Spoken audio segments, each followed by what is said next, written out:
은퇴하면 좀 여유가 생길 줄 알았어요. 5억이 있으면 그래도 든든하겠지 싶었죠. 그런데 지금은요? 제 통장에 남은 잔고는 14,700원입니다. 이 말을 꺼낸 사람은 올해 68세 된 강 모 씨입니다.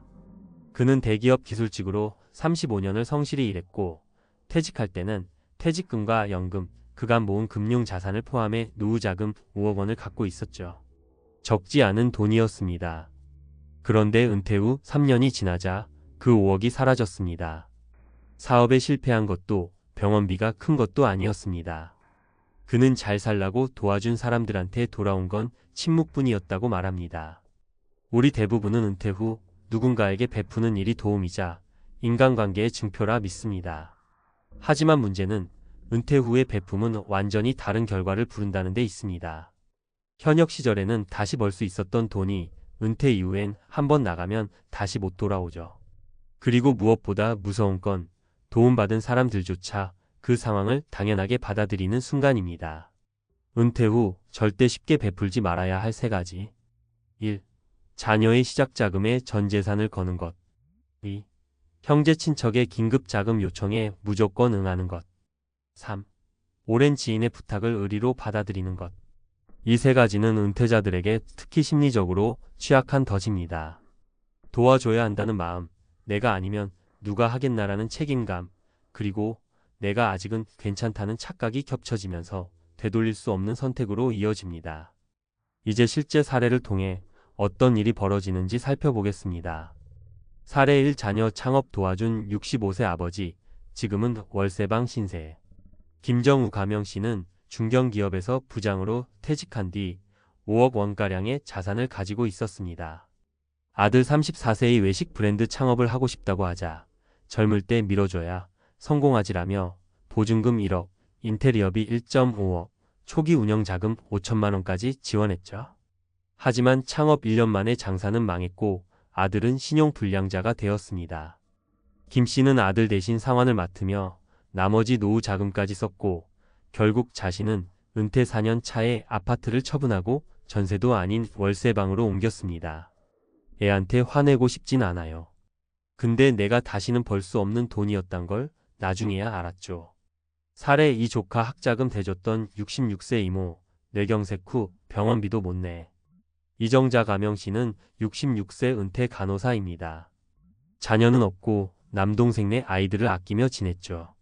조카가 미국 유학을 가게 되자 이모가 조금 도와줄게 하며 학비 4천만 원, 체재비 2천만 원을 보내줬습니다.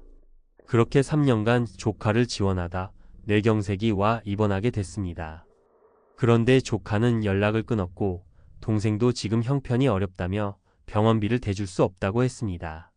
결국 이 씨는 요양병원에서 기초생활수급 신청까지 하며 하루하루를 보내고 있습니다. 돈이 문제가 아니에요. 사람 마음이 다 그렇게 변할 줄은 몰랐죠. 사례 3. 친구 사업 보증 섰다가 67세의 파산 위기. 최성만 가명 씨는 지역 전기공사 업체에서 퇴직한 후 노후 자금으로 3억 가까이 보유하고 있었습니다. 어릴 적 친구가 사업 확장을 위해 1억 보증만 서달라고 간청하자 평생 친구니까라는 마음에 응했습니다. 그러나 사업이 부도가 나면서 보증 책임은 최 씨에게 넘어왔고 1억이 한순간에 날아갔습니다. 이후 연금 외에는 현금 흐름이 없어 그는 마이너스 통장을 돌려막기 하며 생계를 유지하고 있습니다. 친구도 미안하다는 말 한마디 없어요. 내가 잘못했죠. 인간관계보다 무서운 게 돈이라는 걸 이제야 깨달았어요. 마무리 조언 거절도 은퇴 준비의 일부입니다. 은퇴 이후의 인생은 더 이상 벌 수 없는 시간의 시작입니다. 그 시간을 안정적으로 유지하려면 누구에게 얼마나 베풀지, 어디까지 책임질지를 명확히 해야 합니다. 베품은 아름답지만 당신이 무너지면 아무도 책임지지 않습니다. 당신이 은퇴 후에도 꿋꿋이 서 있어야 진짜 도움이 필요한 날 도와줄 수 있는 힘도 생깁니다. 마지막으로 꼭 기억하세요. 은퇴자는 지키는 자산이 곧 생명선입니다. 베풀 수 있는 건 내 삶이 안전할 때만 허락되는 특권입니다. 전문가가 말하는 은퇴 후 베풀지 말아야 할 3가지. 5억 자산이 사라진 은퇴자의 현실에서 배우는 교훈. 1. 서론 은퇴 이후 돈은 더 이상 재생 가능한 자산이 아니다. 많은 은퇴자들은 퇴직 후 보유한 자산으로 심리적 안정감을 얻습니다. 특히 수억 원대 자금을 확보한 경우 자신은 남은 생을 걱정 없이 보낼 수 있을 것이라는 안일한 판단에 빠지기 쉽습니다. 하지만 전문가들은 경고합니다. 은퇴 이후의 자산은 쓰면 끝입니다. 추가 수입이 없는 상황에서는 한 번의 잘못된 선택이 전체 은퇴 설계를 무너뜨릴 수 있습니다. 특히 가족, 친지, 지인에게 무분별하게 베푸는 것은 은퇴자들이 흔히 빠지는 가장 위험한 재정 리스크 중 하나입니다. 은퇴 자금은 관리하는 돈이지 흘려보낼 돈이 아닙니다. 2. 은퇴 후 절대 쉽게 베풀지 말아야 할 3가지. 1. 자녀의 창업 또는 내 집 마련 자금 지원. 은퇴자들이 가장 많이 저지르는 재정 실수가 바로 자녀에게 큰 돈을 베푸는 것입니다. 특히 자녀의 사업 자금, 결혼 비용, 전세 보증금 지원 등은 수천만 원에서 억 단위로 자산이 빠져나가는 대표적 예입니다. 전문가 조언. 자녀의 재정 지원은 본인의 노후 설계 이후에 결정해야 합니다. 부모 자산의 10% 이상을 일시에 넘겨주는 지원은 반드시 재정 컨설팅과 법률적 안전장치 증여 계약, 상환계획서 등을 수반해야 합니다. 지원은 도움이지 책임이 아닙니다. 이 형제 친척의 긴급 요청 보증, 채무 인수, 유학 지원 등 형제나 조카의 유학비, 집안의 돌발 사고, 병원비 등으로 인해 은퇴자가 돈을 지출하는 경우도 많습니다. 문제는 대부분 계약 없이 현금으로 송금되고 언젠가는 갚겠다는 말만 믿고 베푼다는 점입니다. 전문가 조언. 은퇴자는 재정적 우선순위를 명확히 해야 하며 가족 간에도 법적 기록 없는 금전 지원은 절대 금물입니다. 도움이 반복되면 상대방에게는 당연한 권리처럼 인식될 수 있습니다. 상환 가능성이 낮거나 법적 증빙이 없는 금전은 돌아오지 않는 비용으로 간주해야 합니다.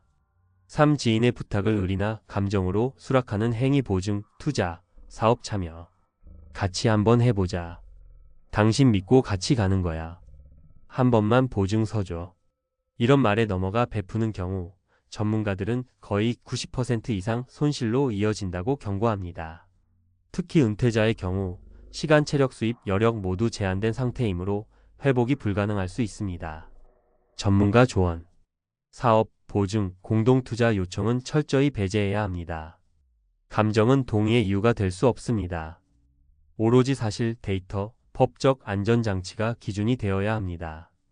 은퇴자는 투자자가 아니라 자산 수호자라는 원칙을 가져야 합니다. 3. 실제 사례로 보는 경고. 사례 1. 자녀의 외식 창업에 3억 지원 1년 만에 폐업. 퇴직한 대기업 부장이던 김호호 씨는 아들의 창업에 초기 투자금 3억 원을 지원했습니다. 하지만 창업은 실패했고 김 씨는 퇴직금 대부분을 잃었습니다. 이후 생활비 부족으로 아파트를 전세로 돌려 자금을 확보해야 했습니다. 전문가 진단. 창업 성공률이 20% 미만인 상황에서 은퇴자의 전 재산을 투자한 것은 위험 분산 실패. 자녀의 자립을 돕는 것과 재정적 희생은 구분해야 합니다. 사례 2. 조카 유학 지원 본인 요양비 부족.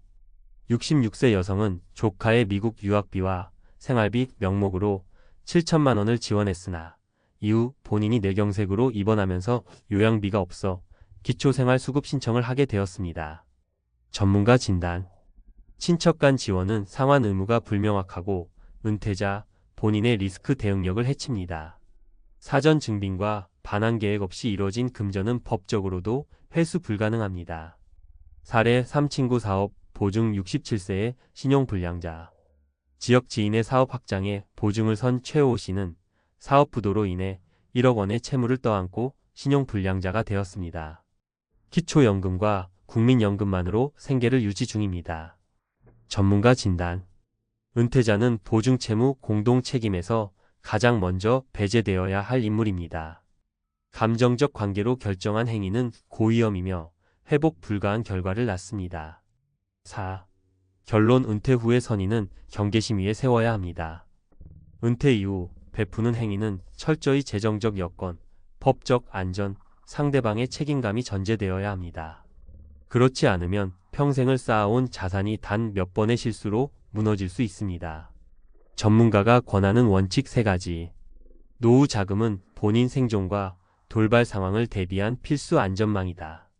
베풀면 소득이 있을 때만 가능한 행위지 기본 권리는 아니다. 거절은 관계의 파괴가 아니라 책임 있는 자기 보호다. 지키는 자산이 결국 살아남습니다. 은퇴자는 감정보다 전략이 관계보다 자기 보호가 먼저입니다. 베풀기 전에 반드시 스스로에게 물어보세요. 이 선택이 내 노후를 망가뜨리진 않을까? 50대에 퇴직한 소방관, 연금으로 살 수 있을까? 은퇴 후 1년 예상치 못한 위기. 서론 퇴직 후 기대와 현실의 괴리. 30년 동안 몸 바쳐 일했는데 이제는 좀 편하게 살아도 되겠지? 소방관으로 근무하며 수많은 사람을 구해온 김철수 가명씨는 52세에 명예퇴직을 했다. 그동안 몸을 혹사하며 살아왔으니 이제는 편히 쉬면서 연금으로 노후를 보내리라 생각했다. 하지만 은퇴 후 1년이 지나자 그는 스스로를 퇴직 후 후회하는 50대라 부르게 되었다. 연금만 믿고 퇴직한 것이 문제였다. 생활비는 예상보다 많이 들었고 은퇴 후 시간이 많아지면서 소비는 자연스럽게 늘었다. 하지만 수입은 연금이 전부. 막상 은퇴하고 보니 돈보다 더 괴로운 것은 사회적 고립감과 정체성의 혼란이었다. 내가 그토록 바라던 쉼이 이렇게 공허할 줄은 몰랐어. 이제 막 은퇴를 고민하는 50대들이 많다. 연금으로 살 수 있을까? 라는 질문을 던지며 미래를 설계하는 사람들도 많을 것이다. 하지만 현실은 생각보다 더 복잡하다. 김철수 씨처럼 준비되지 않은 은퇴를 맞이하면 예상치 못한 위기들이 찾아온다. 그렇다면 연금만 믿고 퇴직하는 것이 왜 위험할까? 은퇴 후 맞닥뜨릴 현실적인 문제와 그 해결책을 3가지 사례를 통해 이야기해 보려 한다. 1사례 1 생활비 부족, 연금만으로는 턱없이 부족하다. 김철수 씨는 퇴직 후 소박한 삶을 살 계획이었다. 하지만 은퇴 후 예상치 못한 지출이 계속 터졌다. 부모님 병원비, 노부모가 고령이다 보니 병원비가 계속 발생했다. 건강보험이 있더라도 본인 부담금과 약값은 부담이 되었다. 예상 못한 집 유지비 수도관이 터지고 집 수리가 필요해졌다. 현역 시절에는 월급으로 해결할 수 있었지만 연금만으로는 감당이 어려웠다. 자녀 지원비, 자녀가 직장을 잡을 때까지 경제적으로 지원해야 했다. 결혼 비용까지 고려하면 생각보다 많은 돈이 필요했다. 해결책. 김 씨는 연금 외에 추가적인 소득이 필요하다는 걸 깨닫고 소방 관련 강사로 활동을 시작했다. 퇴직 후에도 할 수 있는 경제활동을 찾아야 한다. 연금이 있다고 해도 예상치 못한 지출에 대비할 현금 흐름이 반드시 필요하다. 이 사례, 이 은퇴 후 무료함과 우울감, 사회적 고립의 위험. 퇴직 후 김 씨는 매일 아침 늦게 일어나고 시간의 여유를 즐기려 했다. 하지만 한 달이 지나면서 이상한 기분이 들었다. 내가 하는 일이 없다. 출근할 곳도 없고 목표도 없으니 하루하루가 너무 길었다. 예전에는 출동이 걸리면 아드레날린이 솟았지만 이제는 해야 할 일이 없었다. 사회와 단절된 기분. 같이 근무했던 동료들은 바쁘게 살아가지만 자신은 한 발 물러나 있었다. 친구들과의 대화도 줄어들고 사람을 만나는 게 귀찮아졌다. 정체성의 혼란. 나는 이제 뭐 하는 사람이지? 소방관으로서의 정체성을 잃으면서 공허함이 커졌다. 예전에는 자신이 필요한 존재였지만 이제는 그렇지 않은 것 같았다. 해결책. 김 씨는 지역 봉사활동을 시작했다. 아이들에게 화재 예방 교육을 해주고 노인복지센터에서 심폐소생술 강의를 진행했다. 이를 통해 내가 여전히 도움이 될 수 있다는 만족감을 얻었다. 은퇴 후에는 사회적 연결고리를 유지하고 새로운 역할을 찾아야 한다. 3사례 3 건강관리 소홀, 예상보다 빠른 체력 저하. 소방관 시절 김 씨는 누구보다 건강했다. 체력 훈련도 꾸준히 했고 몸을 쓰는 직업이다 보니 자연스럽게 운동이 생활화되어 있었다. 하지만 퇴직 후 운동할 이유가 없어지자 몸이 빠르게 망가졌다. 운동할 필요가 없으니 점점 나태해졌다. 출근이 없으니 운동할 동기도 사라졌다. 게다가 술자리가 늘어나면서 배가 나오기 시작했다. 퇴직 후 혈압이 오르기 시작했다. 활동량이 줄어들고 먹는 양은 그대로다 보니 혈압과 콜레스테롤 수치가 급격히 상승했다. 예전에는 체력도 자신 있었지만 이제는 계단 몇 개만 올라가도 숨이 찼다. 정신적으로도 무너졌다. 운동 부족, 사회적 단절, 무기력함이 겹치면서 우울감이 찾아왔다. 내가 이렇게 늙어가는 건가? 라는 생각이 자주 들었다. 해결책. 김 씨는 체력을 되찾기 위해 규칙적인 운동을 다시 시작했다. 집 근처 헬스장에서 아침 운동을 하고 취미로 등산을 다녔다. 결과적으로 신체 건강뿐만 아니라 정신적인 활력도 되찾았다. 은퇴 후에도 체력 관리는 필수다. 결론 연금만 믿고 퇴직하면 안 된다. 퇴직 전에는 연금만 있으면 편하게 살 줄 알았다. 하지만 김철수 씨의 사례처럼 은퇴 후에는 예상치 못한 지출, 사회적 고립, 건강 악화 등의 문제를 겪게 된다. 연금 외에도 추가적인 소득원이 필요하다. 사회와의 연결을 유지하고 새로운 역할을 찾아야 한다. 은퇴 후에도 꾸준한 운동으로 건강을 관리해야 한다. 은퇴는 끝이 아니다. 오히려 새로운 삶의 시작이다. 퇴직 후에도 활기차고 건강한 삶을 원한다면 연금만 믿지 말고 미리 대비해야 한다. 퇴직 후의 삶, 미리 준비하지 않으면 당신도 김철수 씨처럼 후회할 수 있다. 지금 당신의 은퇴 준비는 안녕한가? 연금만으로 정말 살 수 있을까? 퇴직 후에도 활기차게 살기 위해 지금부터 준비해야 한다. 당신의 은퇴 준비 다시 한번 점검해보자. 연금만 믿고 퇴직하면 안 되는 이유. 다음 단계는 이제 연금만으로는 은퇴 후 삶을 온전히 꾸리기 어렵다는 점을 살펴봤다. 김철수 씨의 사례처럼 생활비 부족, 사회적 단절, 건강 문제는 퇴직자라면 누구나 겪을 수 있는 현실적인 위기다. 그렇다면 이러한 문제를 사전에 예방하고 은퇴 후에도 후회 없는 삶을 살려면 무엇을 해야 할까? 이번에는 은퇴 후 성공적인 삶을 위한 실질적인 대책을 정리해보자. 퇴직 전후로 반드시 준비해야 할 3가지 핵심 전략을 중심으로 설명하겠다. 1. 퇴직 후 돈 걱정을 줄이는 3가지 경제 전략. 은퇴 후 경제적 어려움을 겪는 가장 큰 이유는 예상보다 빠른 자산 감소다. 연금은 일정하게 나오지만 물가는 오르고 예상치 못한 지출이 계속 발생하기 때문이다. 돈 걱정을 줄이기 위해 반드시 고려해야 할 3가지 경제 전략을 소개한다. 1. 연금 이외의 추가 소득원을 만들어라. 연금만으로 생활비를 충당할 수 없다면 추가적인 소득원을 마련해야 한다. 그렇다고 5060대가 새로운 직장에 들어가는 것은 현실적으로 어렵다. 대신 기존 경험을 살려 퇴직 후에도 지속 가능한 소득원을 준비하는 것이 중요하다. 가능한 추가 소득원 예시. 전문 강의 앤드 컨설팅 김철수 씨처럼 소방 관련 강의, 소방 안전 교육, 심폐소생술 강의 등을 통해 수익을 창출할 수 있다. 글쓰기 앤드 유튜브 본인의 경험을 바탕으로 블로그 운영, 유튜브 채널 개설 등으로 부수입을 만들 수 있다. 부동산 앤드 월세 수익. 은퇴 전에 안정적인 월세 수익이 발생하는 구조를 만들어 놓으면 심리적인 여유가 생긴다. 프리랜서 앤드 파트타임 일자리. 은퇴 후에도 소일거리로 할 수 있는 일자리를 찾아보자. 예를 들어 동네 공방 운영, 카페 아르바이트, 마을 공동체 일자리 등도 있다. 핵심 메시지. 연금 외에도 월 50만원, 100만원이라도 추가 수익이 있으면 심리적 안정감이 커진다. 이 소비 습관을 바꿔라. 미니멀 라이프 실천하기. 퇴직 후에는 고정 수입이 줄어들기 때문에 씀씀이를 조절하는 것이 필수다. 하지만 대부분의 은퇴자는 예전처럼 소비하는 습관을 쉽게 바꾸지 못한다. 불필요한 지출을 줄이는 방법. 자동차 유지비 절감, 대중교통 이용 또는 경차 구입. 외식 비용 줄이기. 집에서 직접 요리하는 습관 들이기. 필요 없는 보험 정리, 실손보험, 건강보험만 유지하고 불필요한 보험 해지. 유료 구독 서비스 점검, 넷플릭스, OTT, 잡지 정기 구독 서비스 정리. 집 크기 줄이기. 주거비 절감을 위해 작은 집으로 이사 고려.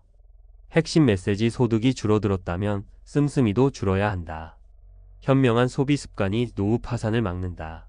3. 긴급 상황 대비. 노후 비상금을 반드시 준비하라. 퇴직 후 가장 큰 변수는 예상치 못한 지출이 갑자기 발생하는 것이다. 예를 들어 부모님의 병원비, 자녀의 갑작스러운 지원 요청, 자동차, 집 수리비, 본인의 건강 문제로 인한 의료비 증가. 이런 상황이 오면 연금만으로는 감당이 어렵다. 따라서 퇴직 전에 노후 비상금을 최소 1년치 생활비 수준으로 확보하는 것이 중요하다. 핵심 메시지: 노후 비상금이 없으면 위기 상황에서 무너지기 쉽다. 적어도 1년치 생활비만큼은 현금으로 보유하자. 이 사회적 고립을 막는 방법: 퇴직 후에도 관계를 유지하라. 퇴직 후 고립감을 느끼는 것은 단순한 감정 문제가 아니다. 실제로 사회적 관계가 단절되면 치매, 우울증, 무기력증의 위험이 높아진다. 특히 남성들의 경우 직장에서의 인간관계가 전부였기 때문에 퇴직 후 친구가 없는 경우가 많다. 1. 커뮤니티 활동을 적극적으로 하라. 퇴직 후에도 소속감을 느낄 수 있는 새로운 공동체를 찾는 것이 중요하다. 지역 봉사활동 참여, 취미 동호회 가입, 등산, 자전거, 악기, 서예, 바둑 등. 퇴직자 모임에서 정보 공유, 지역 사회 교육 프로그램 활용. 핵심 메시지: 혼자 지내면 우울해진다. 퇴직 후에도 적극적으로 사람을 만나야 한다. 이 가족과의 관계를 재정립하라.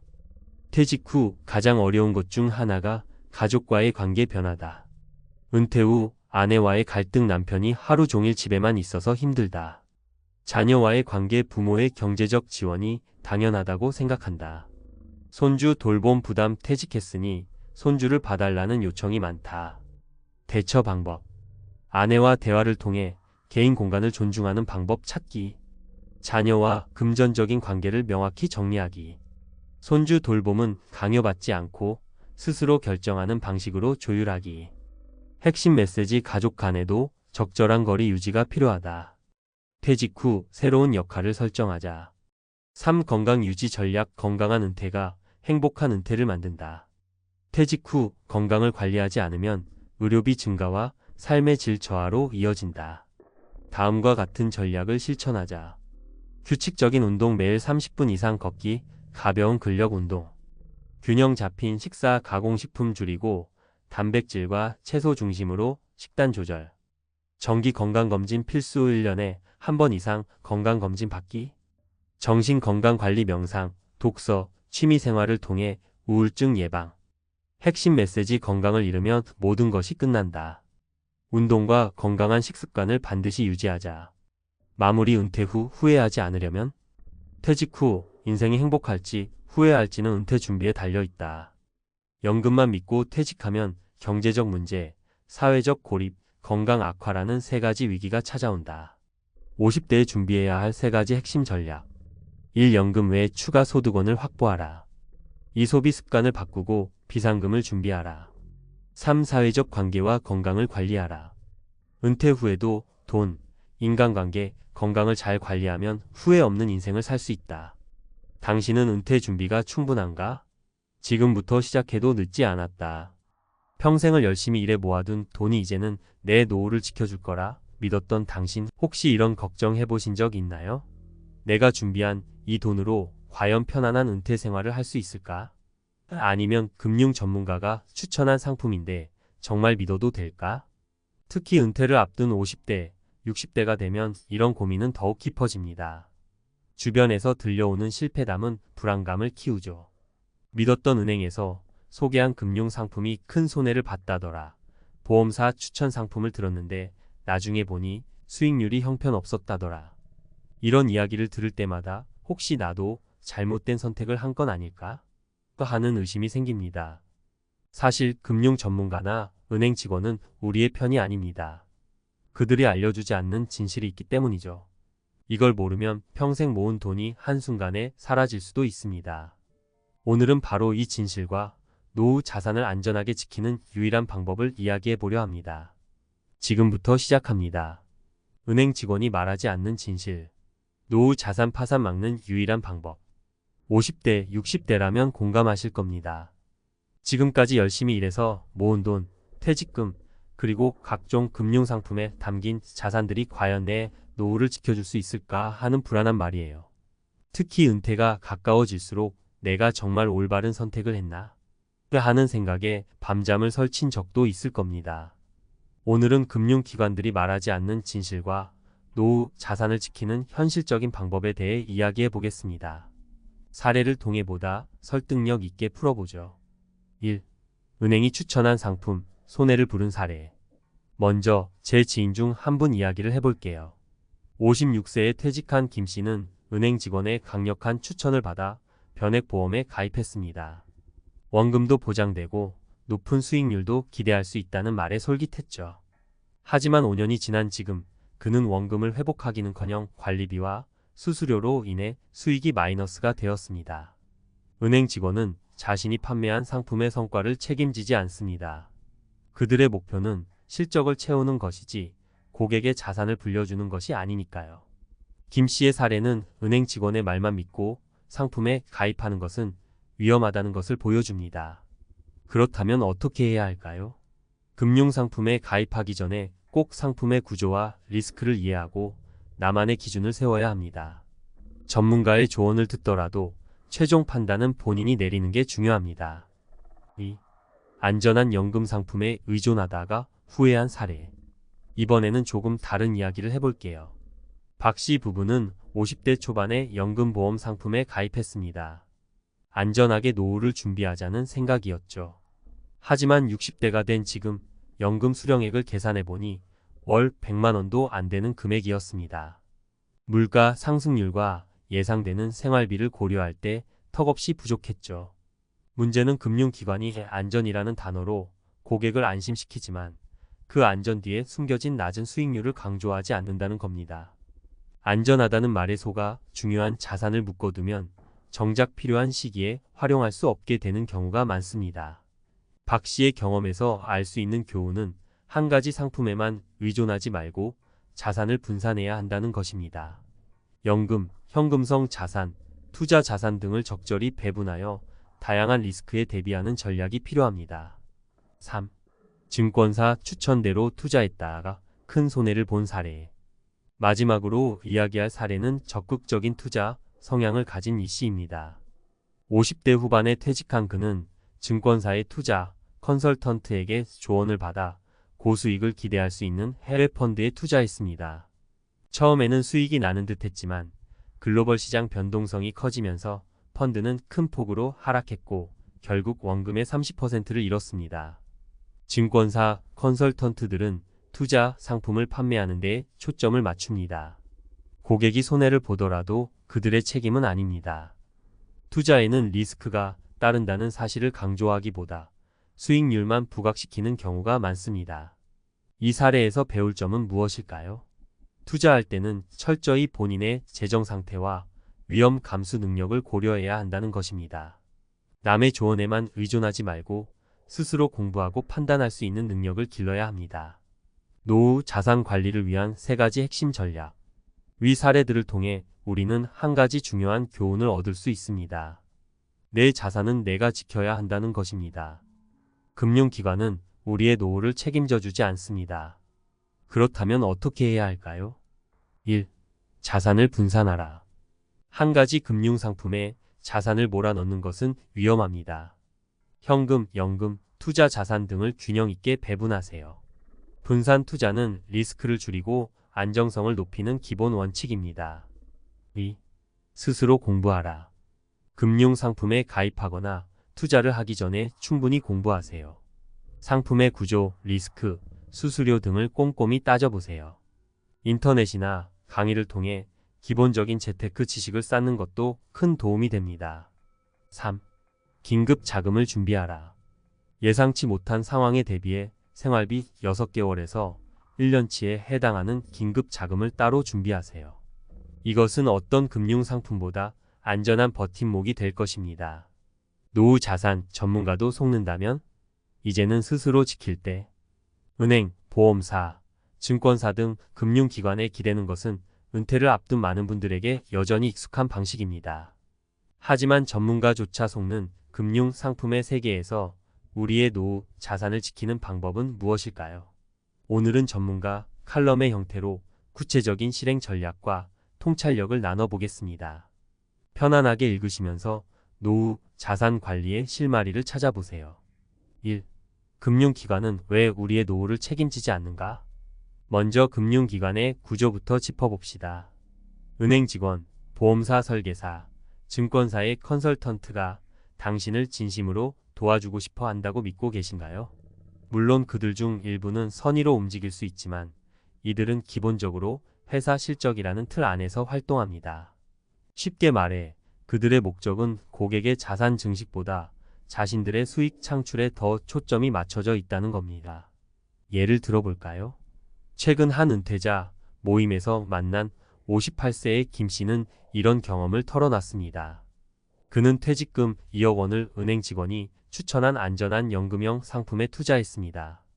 하지만 몇 년이 지나고 나니 물가 상승과 생활비를 감안했을 때 이 상품으로는 도저히 노후를 유지할 수 없다는 것을 깨달았죠. 문제는 은행 직원이 이 상품의 한계를 미리 설명하지 않았다는 겁니다. 그들에게는 설명할 이유가 없었을 테니까요. 금융기관은 고객의 장기적 안정을 우선순위로 두지 않습니다. 따라서 우리의 자산은 우리가 스스로 지켜야 합니다. 스스로 주도권을 잡으려면 무엇을 해야 할까? 이제 중요한 질문으로 넘어갑니다. 그렇다면 우리의 노후 자산을 지키기 위해 무엇을 해야 할까요?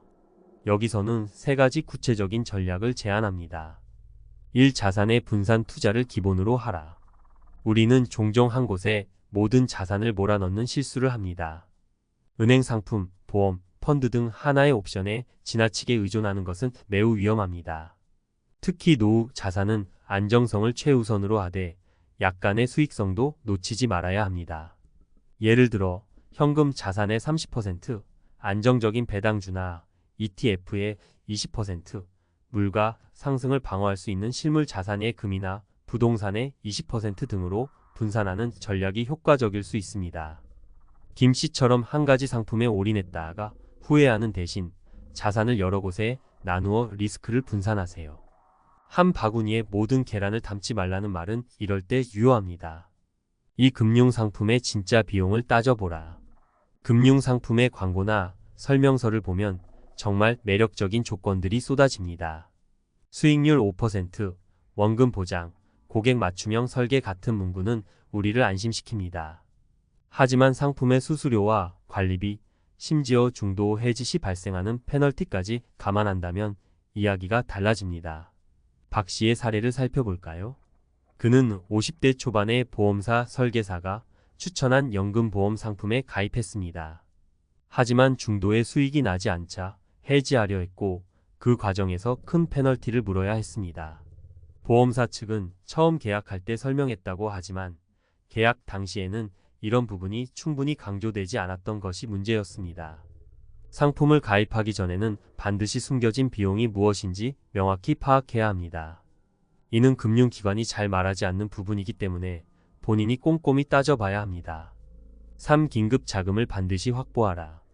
긴급 자금은 은퇴 후 가장 중요한 안전망입니다. 예기치 않은 질병, 사고 혹은 갑작스러운 경제 상황 변화는 언제든 닥칠 수 있습니다. 이런 위기에 대비해 6개월에서 1년치 생활비에 해당하는 금액을 현금으로 확보해 두는 것이 필요합니다. 증권사 컨설턴트의 말을 듣고 모든 자산을 투자에 몰아넣은 이 씨는 펀드가 급락했을 때 긴급 자금이 없어 큰 어려움을 겪었습니다.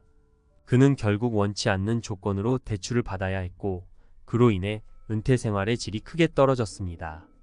긴급 자금은 안정적인 노후를 위한 최소한의 준비입니다. 이 돈은 언제든지 사용할 수 있어야 하고 금융시장과 관계없이 안전하게 보관할 수 있어야 합니다. 3. 전문가가 말하는 올바른 노후 자산 관리법. 결론적으로 노후 자산 관리는 단순히 금융상품을 선택하는 문제가 아닙니다. 이는 자산 배분, 위험 관리, 그리고 긴급 상황 대비라는 큰 틀 속에서 이루어져야 합니다. 자산 배분의 중요성. 다양한 자산군에 자산을 나누어 리스크를 줄이고 수익성을 높이세요. 안정적인 배당주나 ETF, 실물 자산에 적절히 분산하는 것이 핵심입니다. 상품 구조와 비용 이해하기. 상품에 감춰진 수수료와 비용, 장단기 리스크를 철저히 분석하세요. 광고에 현혹되지 말고 계약 조건을 꼼꼼히 살피는 습관을 기르세요. 긴급 자금 준비하기. 어떤 상황에서도 사용할 수 있는 비상 자금을 마련하세요. 이는 가장 기본적이고도 중요한 안정장치입니다. 마무리하며 마지막으로 강조하고 싶은 것은 금융기관의 말만 믿고 따르는 시대는 끝났다는 것입니다. 이제는 우리의 자산을 우리가 직접 이해하고 관리해야 할 때입니다. 전문가의 조언을 참고하되 최종 결정권은 본인에게 있다는 점을 잊지 마세요. 오늘 시작하는 작은 변화가 은퇴 후 당신의 삶을 완전히 바꿀 수 있습니다. 자산을 스스로 관리하고 준비하는 노력을 통해 편안하고 안정적인 노후를 만들어 가세요. 지금 당신의 선택이 미래를 좌우합니다. 많은 사람들이 꿈꾸는 은퇴 후의 삶은 평화롭고 여유로운 시간일 것입니다. 하지만 현실은 다릅니다. 특히 은퇴 준비를 제대로 하지 않은 중산층에게 은퇴 후의 삶은 상상 이상으로 비참할 수 있습니다. 상위 10%의 사람들은 재정적 준비와 더불어 은퇴 후에도 안정된 삶을 이어가는 반면 준비되지 않은 사람들은 갑자기 무너진 경제적 기초 위에서 고군분투해야 합니다. 은퇴를 앞두고 나이가 들수록 그때는 괜찮겠지라는 생각으로 미뤄왔던 재정적 준비가 결국 돌이킬 수 없는 추락으로 이어질 수 있습니다. 우리의 삶은 은퇴 후에도 계속 이어지며 그동안 무엇을 준비했느냐가 중요합니다. 은퇴 후에도 삶을 풍요롭게 즐기려면 준비가 필수라는 사실, 그저 남의 이야기가 아닌 우리의 현실이 되어가고 있습니다. 그렇다면 은퇴 후의 삶을 어떻게 준비하고 어떤 선택을 해야 비참한 추락을 피할 수 있을까요? 챗GPT 상위 10%의 은퇴와 중산층의 비참한 추락, 그 숨겨진 진실. 은퇴 후 행복한 삶을 꿈꾸는 것은 모두가 바라는 바입니다. 하지만 많은 사람들이 은퇴 준비를 미루거나 부족하게 하면서 은퇴 후의 삶은 상상과는 달리 참담한 현실을 맞이하기도 합니다. 상위 10%의 사람들은 여전히 안정된 경제적 기초 위에서 여유로운 삶을 이어가지만 중산층은 그 반대의 상황에 처하게 됩니다. 과연 그 숨겨진 진실은 무엇일까요? 은퇴 후의 삶을 준비하지 않고 그냥 지나가 버린다면 그 대가는 생각보다 크고 돌이킬 수 없습니다. 우리 중 대부분은 은퇴 후 자녀들의 경제적 독립과 더불어 나만의 삶을 살아가기를 꿈꿉니다. 하지만 중산층이라면 그 꿈을 이루기가 쉽지 않습니다. 특히 사회적 안정망이나 재정적 여유가 부족한 상황에서 은퇴를 맞이하면 삶의 질이 급격히 떨어질 수 있습니다. 이 글에서는 은퇴 후의 비참한 현실과 그에 대한 준비가 왜 중요한지, 그리고 이를 어떻게 준비할 수 있는지에 대해 이야기하고자 합니다. 이 과정에서 은퇴 후 고군분투하며 어려움을 겪었던 3명의 사례를 통해 그 진실을 살펴보겠습니다. 사례 1. 정년퇴직 후 소득이 끊긴 50대 중반의 김씨. 김씨는 대기업에서 30년을 근무하며 안정된 직장 생활을 했습니다. 그는 그동안 은퇴를 준비한다고 생각했지만 막상 은퇴를 하게 되자 모든 것이 달라졌습니다. 자녀들은 독립하고 배우자는 일을 하지 않으며 김씨의 소득은 끊기고 말았습니다.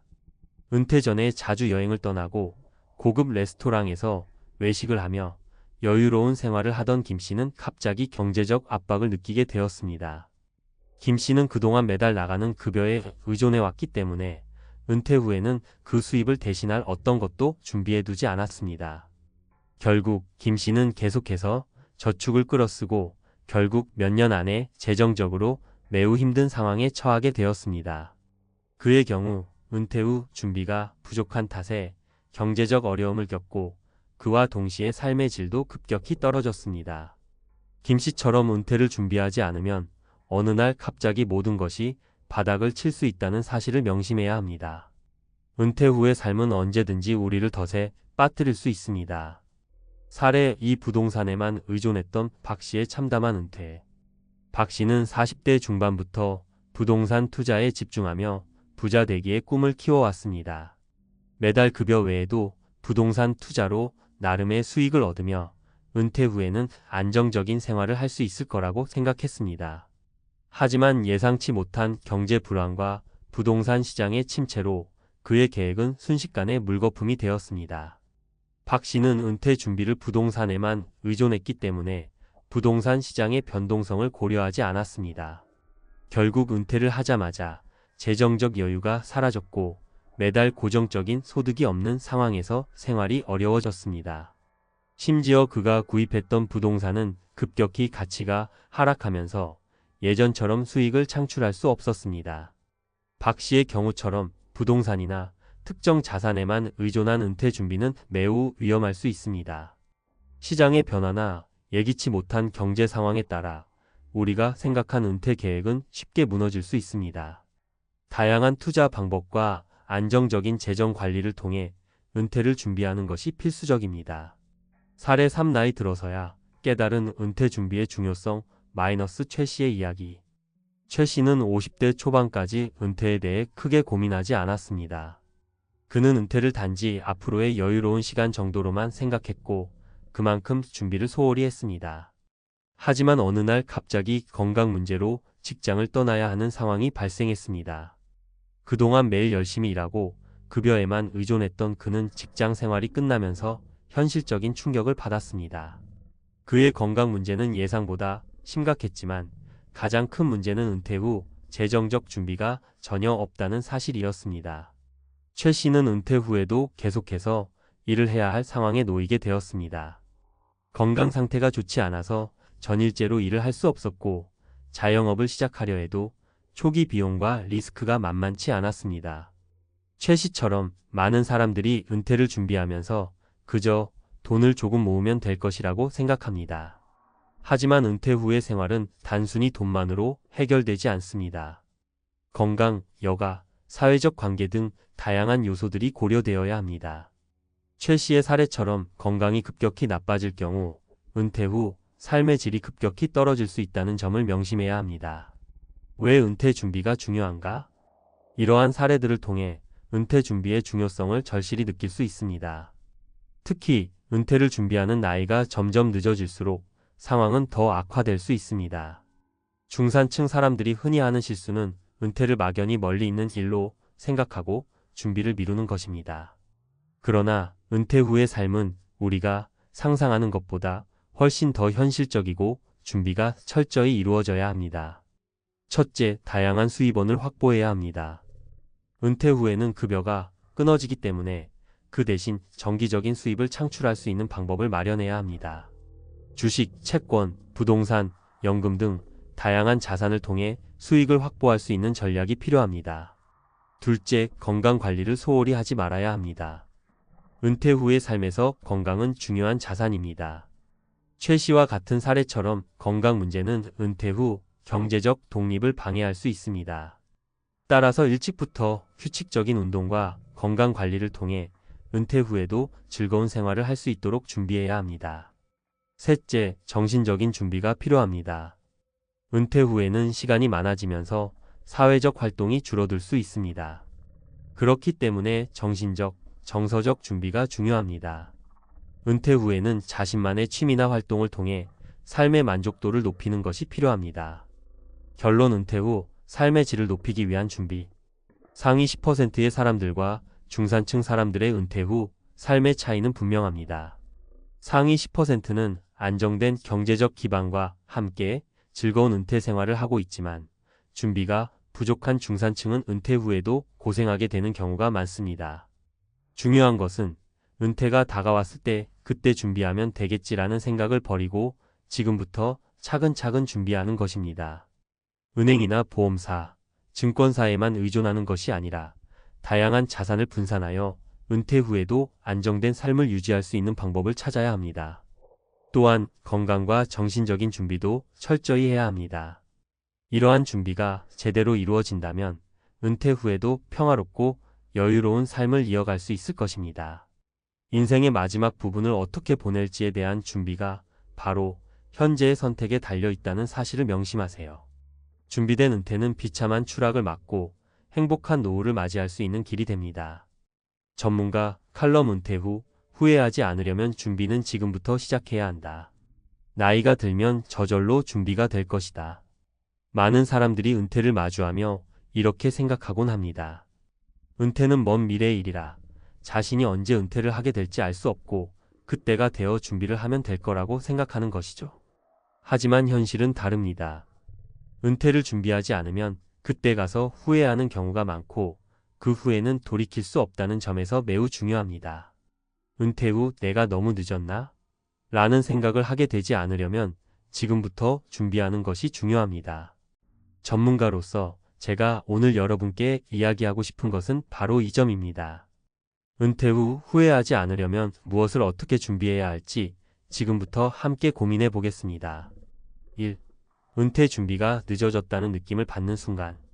여러분, 은퇴 후에 가장 중요한 것은 안정적인 수입원을 유지하는 것입니다.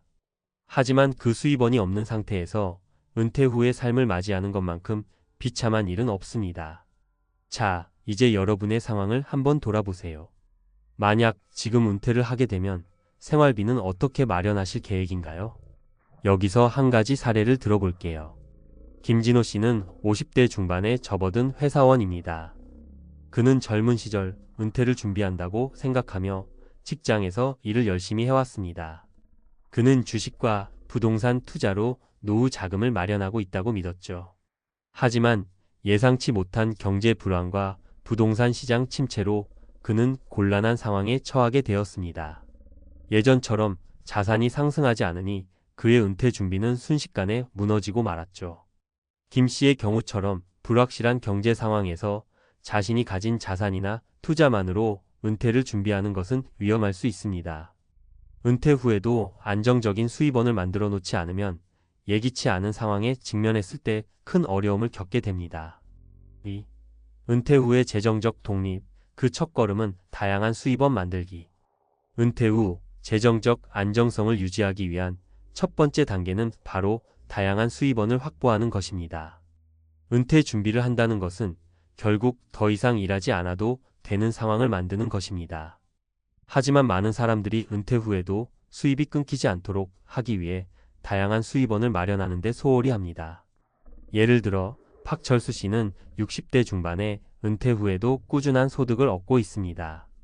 그는 은퇴 전에 미리 준비한 주식 배당금과 연금 수령액을 통해 매달 안정적인 수입을 얻고 있죠. 그뿐만 아니라 박 씨는 은퇴 후에도 관심 있는 분야에서 소규모 온라인 강의를 진행하고 있어 소소하지만 꾸준한 추가 수입을 얻고 있습니다. 박 씨처럼 은퇴 후에도 다양한 수입원은 중요한 역할을 합니다.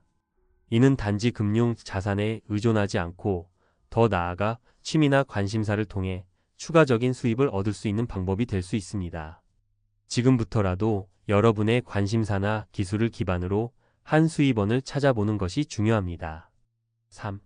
건강관리의 중요성. 은퇴 후 건강이 없으면 아무것도 없다. 은퇴 후 건강이 중요한 이유는 너무나 자명합니다.